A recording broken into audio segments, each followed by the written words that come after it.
안녕하세요. 주님 안에서 평안하셨습니까? 중견자들에게 육직은 평안이 아니라 영적인 평안을 주시거든요. 진정한 평안은 주님을 통한 영적인 평안인 것을 이렇게 생각해 보게 됩니다. 전 얼마 전에 전동 성당을 한옥마을에 있는 전동 성당을 이렇게 들려봤거든요. 웅장하더라고요. 좀 오래된 건물이지만 생각할 때 천주 교인들이 압도당하겠구나. 근데 제가 볼 때 좀 천주 교인들이 그 앞에 강백산을 보게 될 때 거기는 좀 하나님 영광이 임하겠구나 그런 착각에 빠질 수 있지 않는가 이런 생각을 해보게 되고, 밖에 이렇게 둘러볼 때 이제 어느 한 곳에 촛불을 밝혀가지고 기도 응가 서놓고 쭉 있고 마리아 동상이 세워져 있고 이런 것도 보이고, 또 치명자산 그 한벽당에 있는 치명자산 몇 번 가봤는데 거기에 보면 그 중간쯤에 그 묘가 있어요. 공동묘가 있는데 성인들의 묘인 것 같아요. 종교 지도자인 그 신부들의 묘이지 않는가 생각해보죠. 그 묘 위에는 그 제사상 상인호에 있더라고. 그런 걸 좀 보고 왔었는데 제 마음 가운데 기도하면서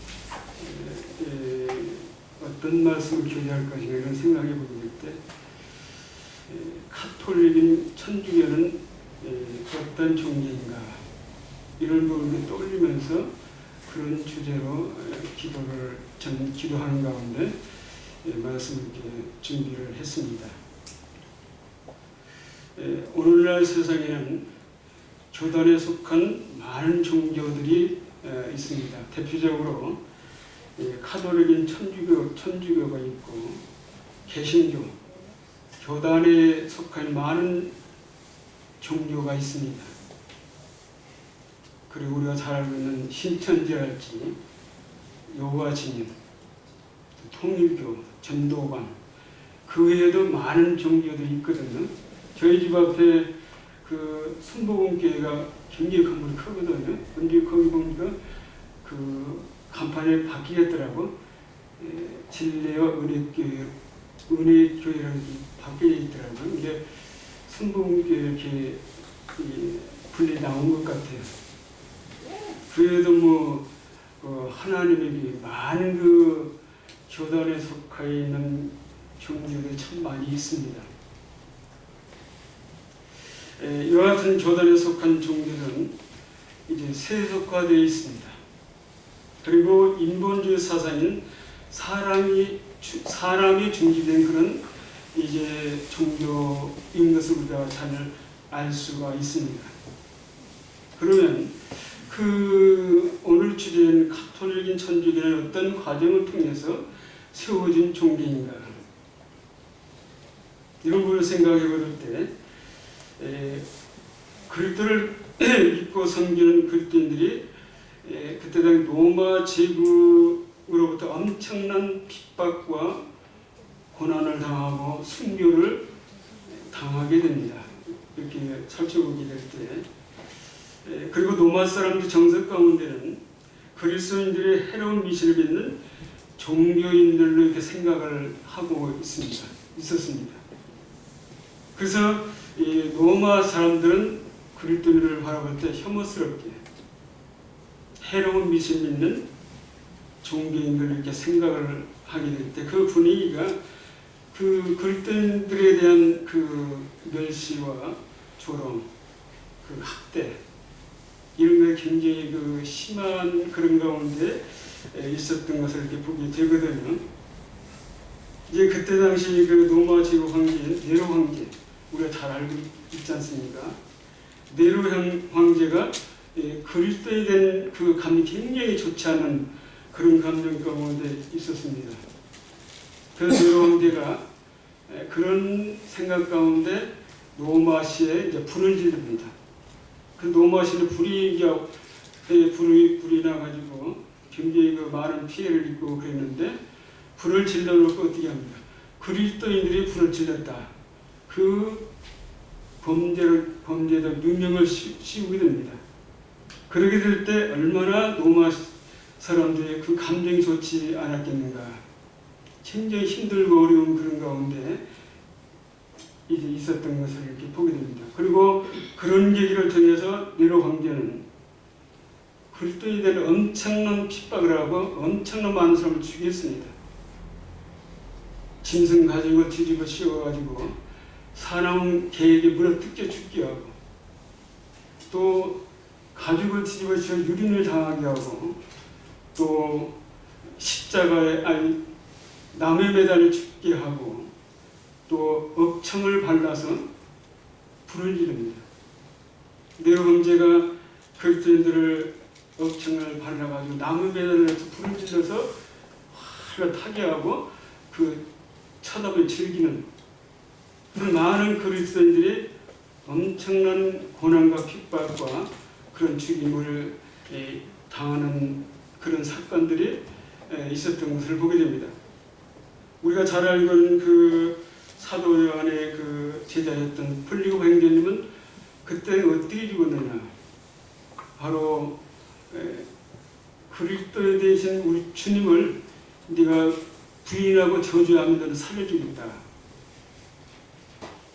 그랬을 때 플리고 행자님은 내가 수년 동안 내가 믿었던 우리 주님, 그 주님이 나에게 아무런 잘못한 것도 없는 내가 그렇게 할 수 없다. 그 주님에 대한 믿음을 굳건하게 갖고 있었을 때 그 플리고 행자님을 화형을 시켰습니다. 불에 태워 죽였습니다. 그래서 플리고 행자님이 그런 믿음을 지킴으로 인해서 순교를 당하게 되고 또 그때 당시 노예했던 소년이 있는데 이제 그리스도를 믿는 믿음 때문에 감옥에 갇히게 되고 엄청난 고문을 당합니다.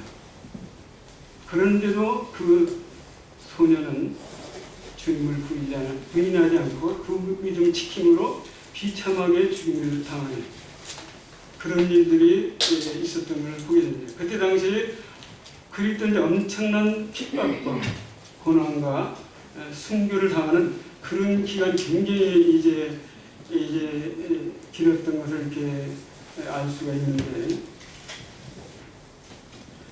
이제 주 300년 초쯤 될 겁니다. 이제 그리스도에 대한 가혹한 박해가 완화가 됩니다. 그리고 로마 제국 황제인 콘스탄티우스 황제가 그리스도인들은 하나님 성령 같은 사람인데 함부로 핍박하고 죽이는 것은 잘못된 것이라는 그런 생각을 갖고 이제 모든 그리스도인들에게 이제 핍박을 하거나 죽이는 그런 일들을 이제 금지를 시키게 됩니다. 그래서 이제 그런 어려움들이 완화되는 그 과정 속에서 이제 콘스탄티누스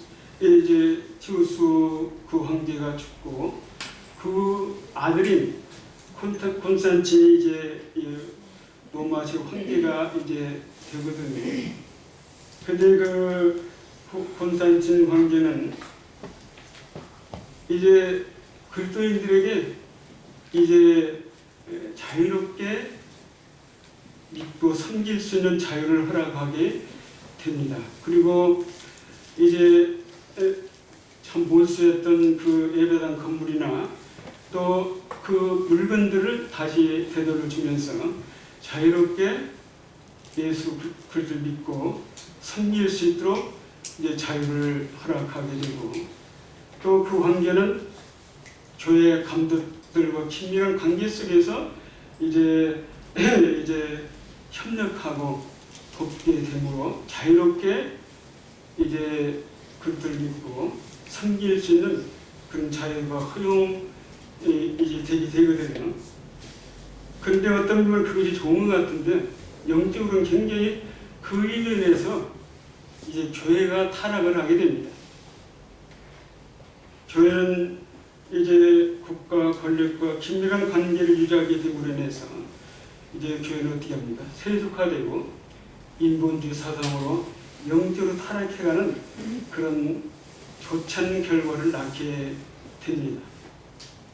그런 과정 속에서 이제 가톨릭인 천주교가 이제 시작이 되거든요. 그러면 가톨릭인 천주교는 어떤 교리를 세워진 종교인가?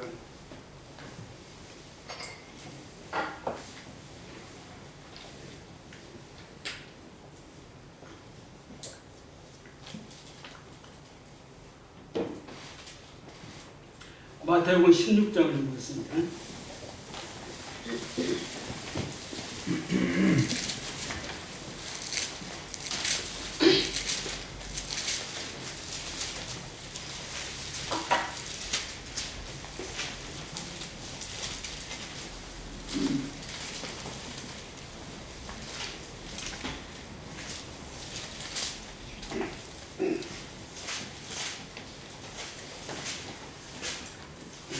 마태복음 16장 18절입니다.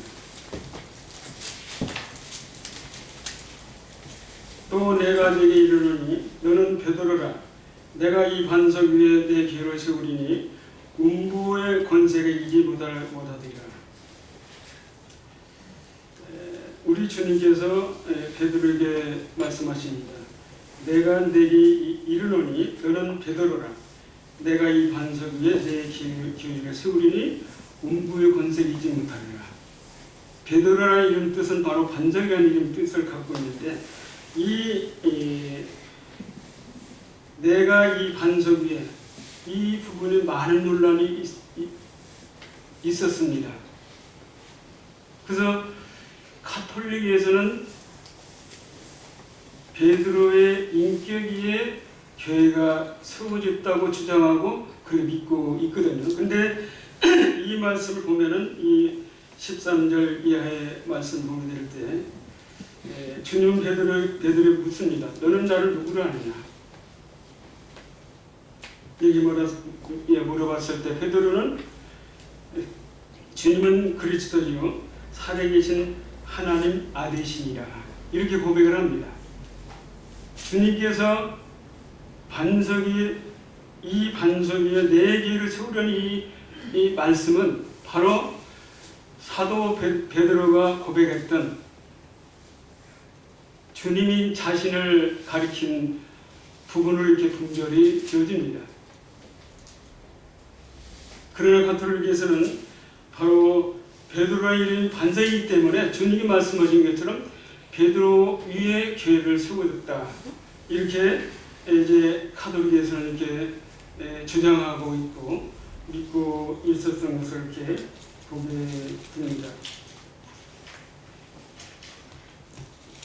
그런 사도 베드로는 어떤 인격의 소유자인가? 사도 베드로는 이제 주님에게 책망을 듣죠. 사단아, 내게서 물러가라. 내가 나를 넘어지게 하는구나. 우리 주님이 십자가의 죽음을 말씀하실 때 사도 베드로는 주님 절대 그렇게 될 수 없습니다. 강력하게 이렇게 반대를 할 때 주님은 베드로를 향해서 그렇게 말씀하셨어요. 사단아, 내게서 물러가라. 이런 말씀을 하셨습니다. 그리고 베드로는 어떻습니까? 주님을 3번씩이나 부인했습니다. 마지막에는 주님을 저주하면서 부인했거든요. 그리고 이제 사도 베드로가 안디옥을 방문했을 때 믿지 않은 이방인들과 이제 세를 받지 않는 이방인들과 함께 음식을 먹고 있을 때 야고 사람들이 거기 왔을 때 피했거든요. 그랬을 때 사도 바울님을 면전에서 강하게 책망합니다. 베드로를. 이와 등을 볼 때 베드로의 인격은 어떤지 아닌가? 굉장히 연약합니다. 그런 교회의 반석이 될 수가 없습니다. 그리고 사도 베드로는 자신을 교회를 세우기 위한 반석이라고 말씀한 적도 없습니다. 사도 베드로는 자신을 가리켜서 이제 장로로 함께 나도 장로됩니다. 이런 말씀하고 있거든요. 베드로는 자신을 장로란 말은 했지만 교회를 세우기 위한 반석이란 말은 한 적이 전혀 없는 것을 보게 됩니다. 그리고 사도행전 4장 11절 보면 예수는 너희 건축자들을 버린 돌로서 진보퉁이 머릿돌이 되었느니라.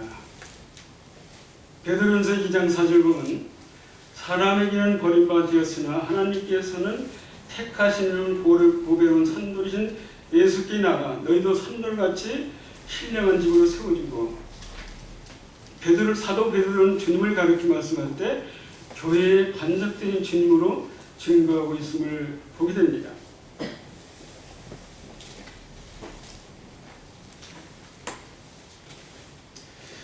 가톨릭인 천주교는 사도 베드로가 주후 42년부터 67년까지 25년 동안 로마에 가서 복음을 전해서 교회가 세워졌다고 이제 주장하고 그렇게 믿고 있다고 합니다.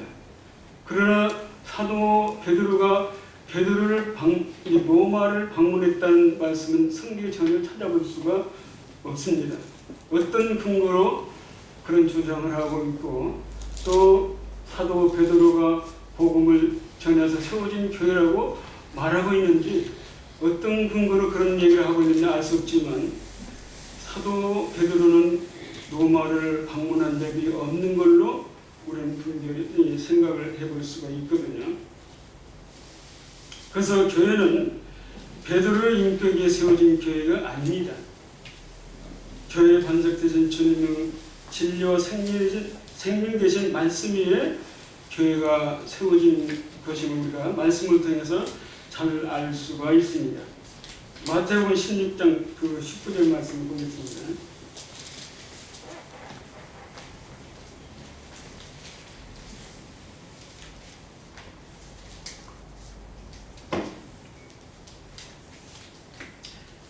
내가 전국 열쇠를 네게 주리니 네가 땅에서 무엇이든지 매면 하늘에서도 매일 것이요 네가 땅에서 무엇이든지 풀면 하늘에서도 풀리게 하시고.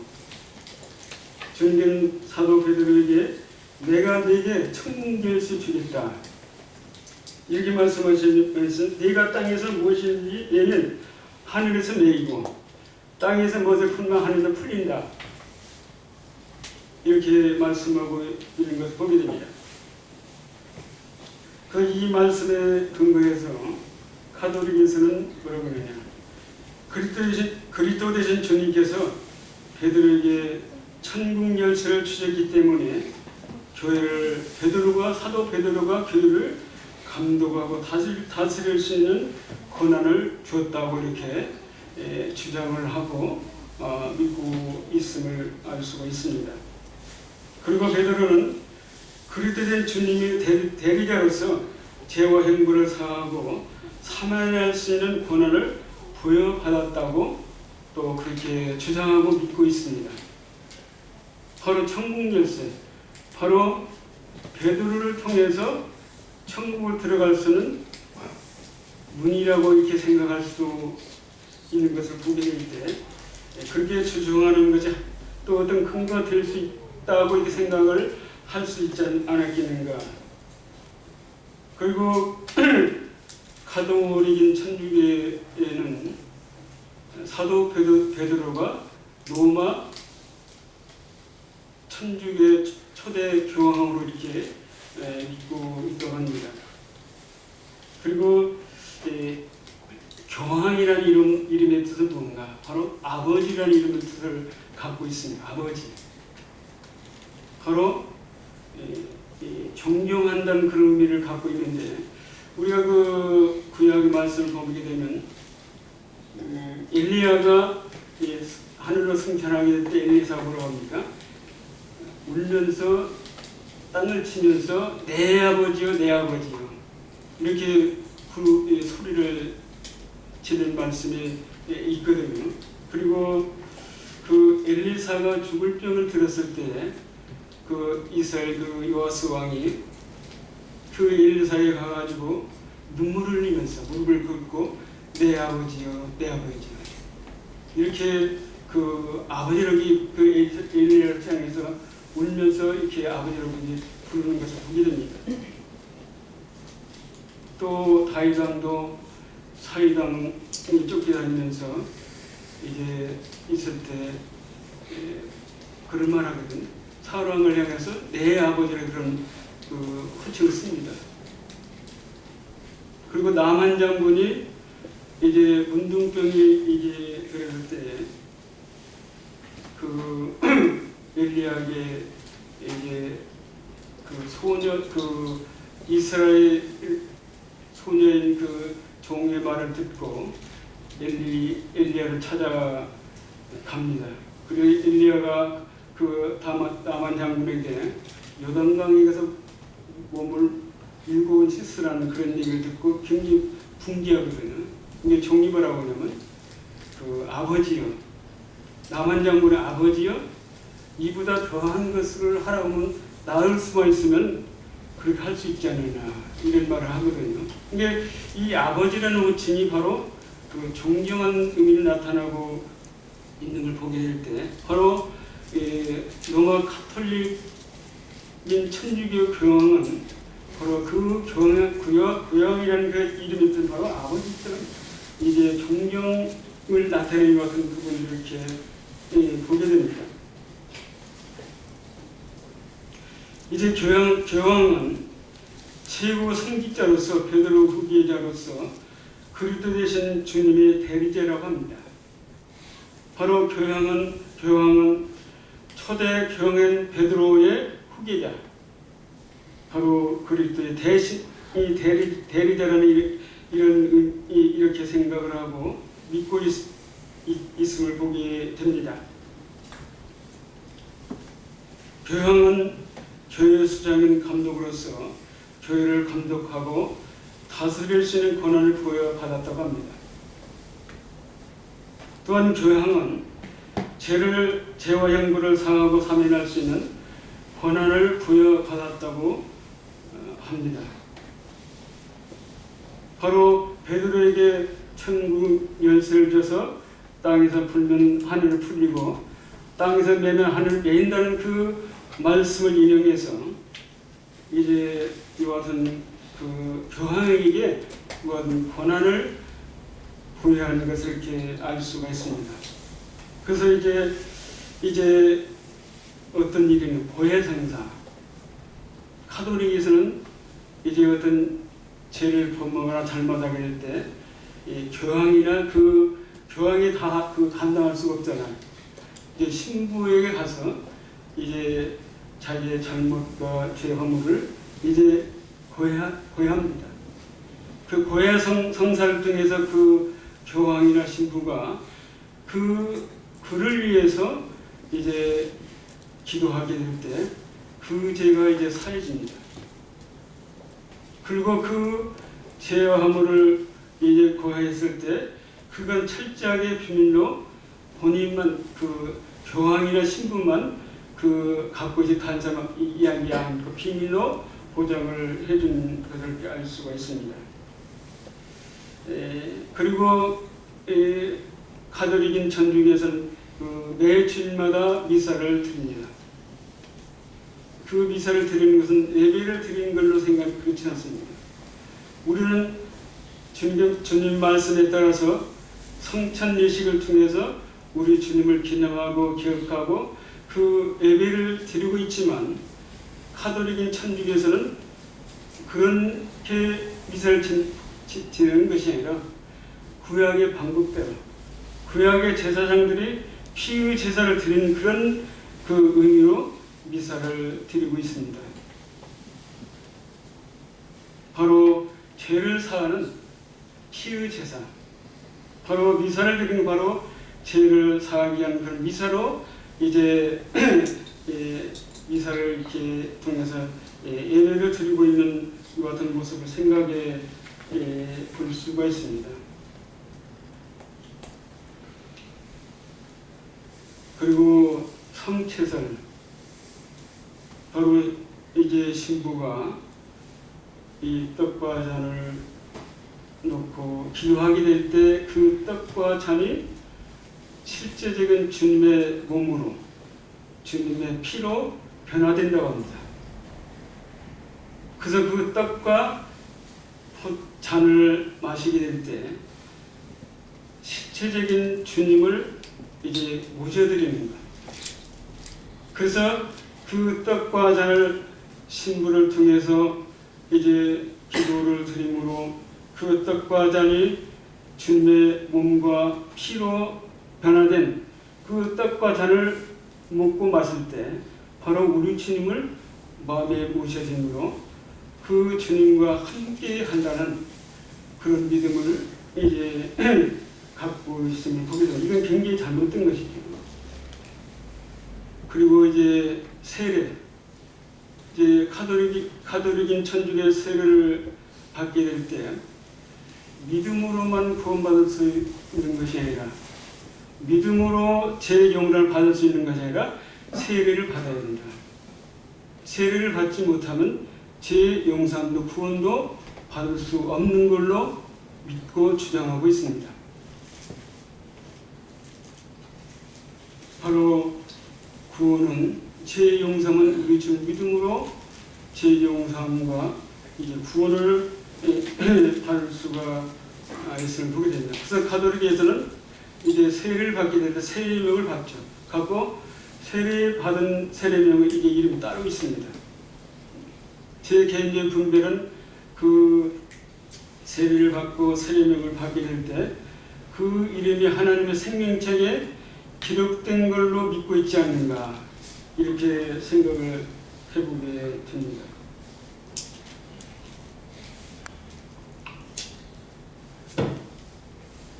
또 연옥설이 있는데 성경과 전혀 근거가 없는 그 연옥설, 어디에서 그런 연옥설이 나오는지 알 수 없지만 연옥은 천국과 지옥의 중간에 있는데 이제 이 가톨릭인 천주교 교회를 죽게 되면 그 죄를 해결하지 못한 죄가 있을 때 그 연옥에 들어가게 될 때 연옥에서 고통 가운데 그 죄 용서를 받게 돼 천국으로 갈 수 있다. 이런 이제 분별과 믿음을 갖고 있는 것을 보게 됩니다.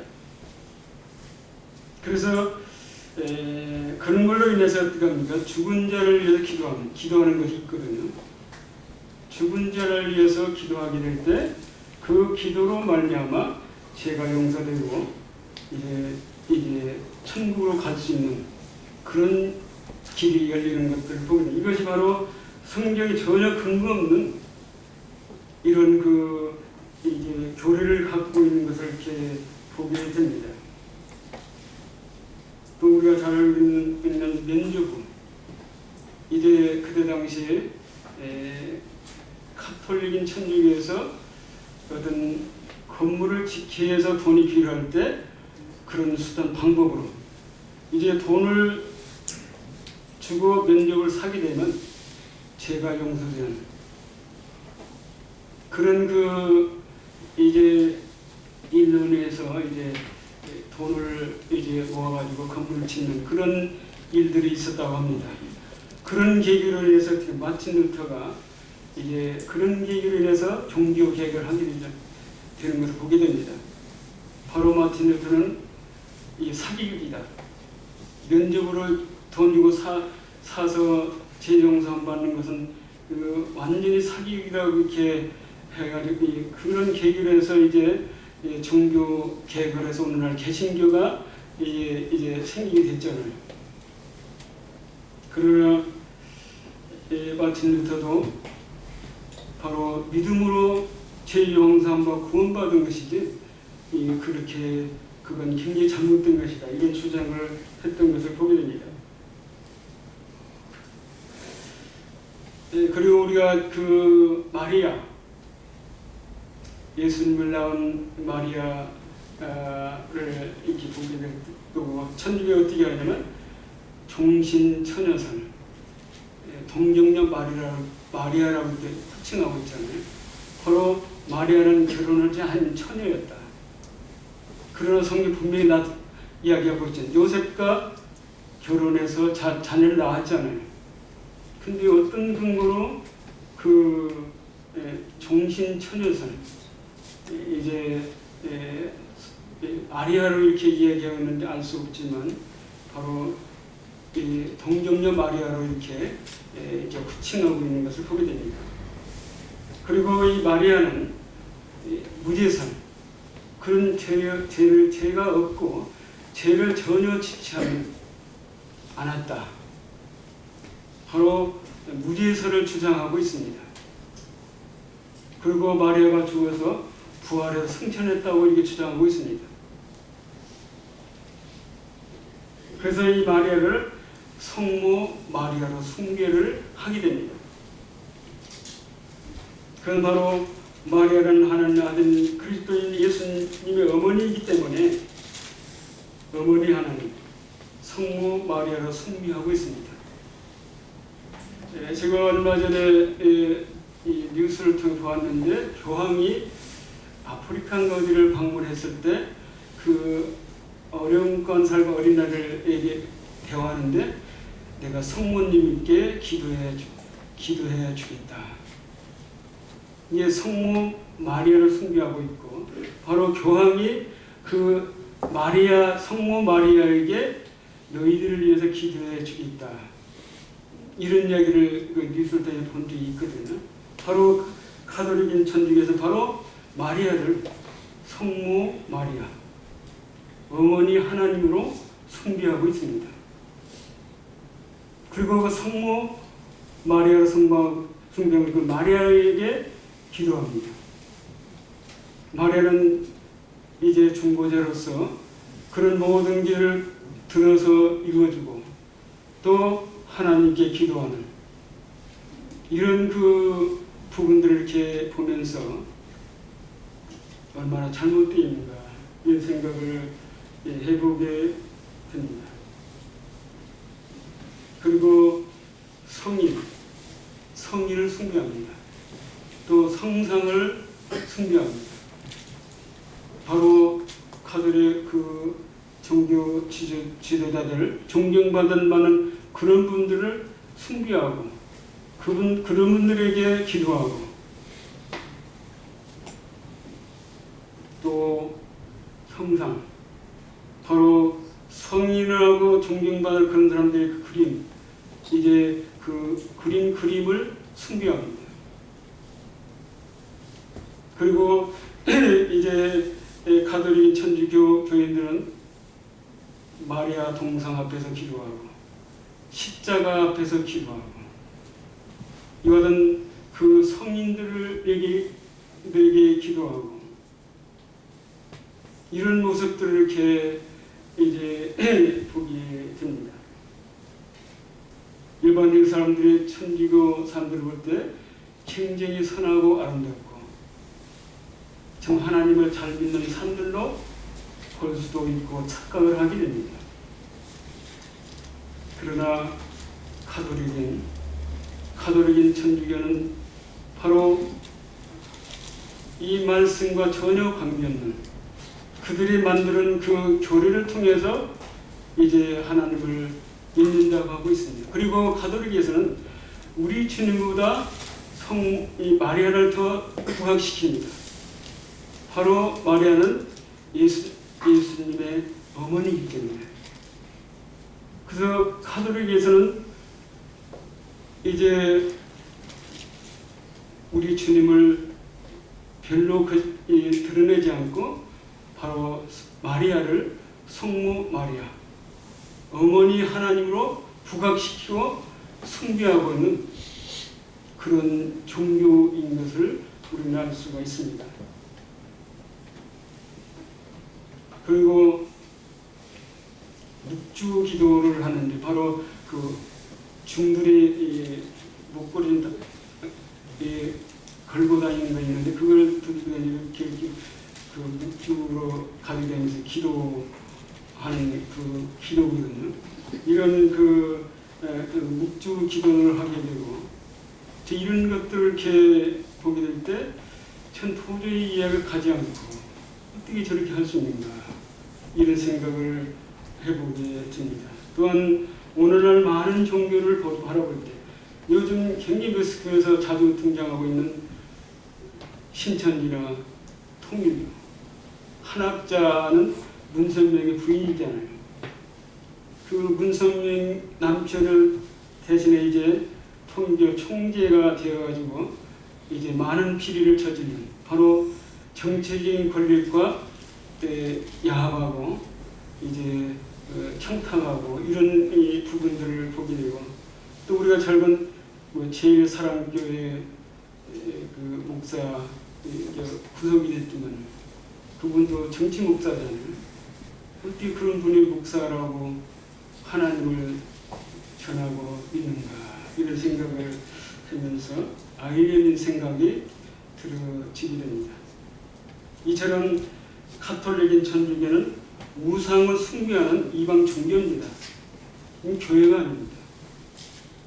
저는 그 자매에게도 자주 그런 얘기 합니다만 천주교는 우상 소굴이다. 저는 그렇게 생각해요. 말씀과 전혀 동떨어진 교리를 만들어가지고 바로 숭배하고 거기에 따라가는 같은 모습들을 이제 보게 될 때 그뿐만 아니라 오늘날 개신교 이 교단에 속한 그 교파 이 교회가 아닙니다. 종교 단체지 교회가 저는 그렇게 생각합니다. 그래서 복음이 전하고 있다고 하지만 저도 가끔 참고적으로 그 목사들 설교 듣게 될 때 복음을 전한 것 같지만 그 메시지 전체 내용을 볼 때 다시 율법으로 돌아갑니다. 제가 성도 형제 자매들 말씀드리고 싶은 것은 이 개신교인 교단에 속한 교파는 교회가 아닙니다. 영적으로 죽어있는 종교인들입니다. 그들은 예수를 믿는다고 하지만 율법의 행위로서 이제 종교 생활을 하고 있는 종민들이지 그리스도인이 아닙니다. 우리는 교파 교회를 이제 우리 주 믿고 구원받은 성도의 모임과 같은 레벨에서 우리는 생각을 해서는 안 됩니다. 그래서 모임의 성도들 가운데 이제 이와 같은 교회 진리에 대한 분별이 없음으로 인해서 이제 영적 죽어있는 교파에 가서 종교 생활을 하는 그들과 함께 이제 생활을 하나님 주를 믿는다고 하는 이런 모습을 보게 되는데 전 도저히 이해가 안 갑니다. 어떻게 저렇게 할 수 있는가?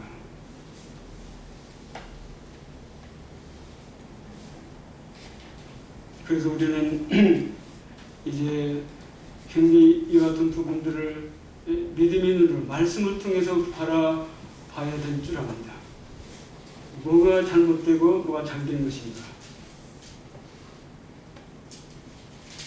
다시 한번 반복해 말씀드린다면 교파는 개신교인 교파는 교회가 아닙니다.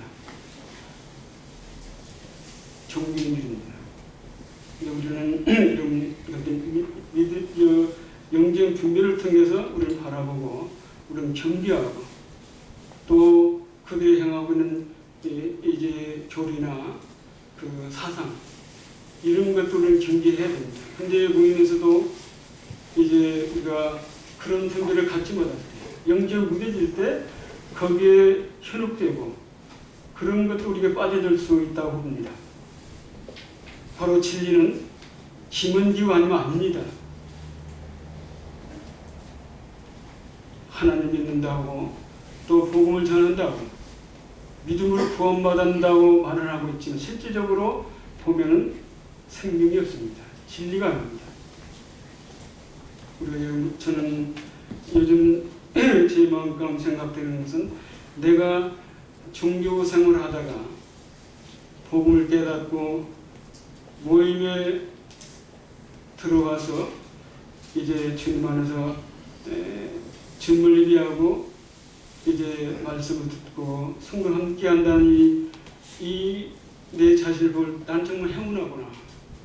내가 주님 은혜 안에서 모임 안에 있다는 게 얼마나 큰 은혜의 축복인가.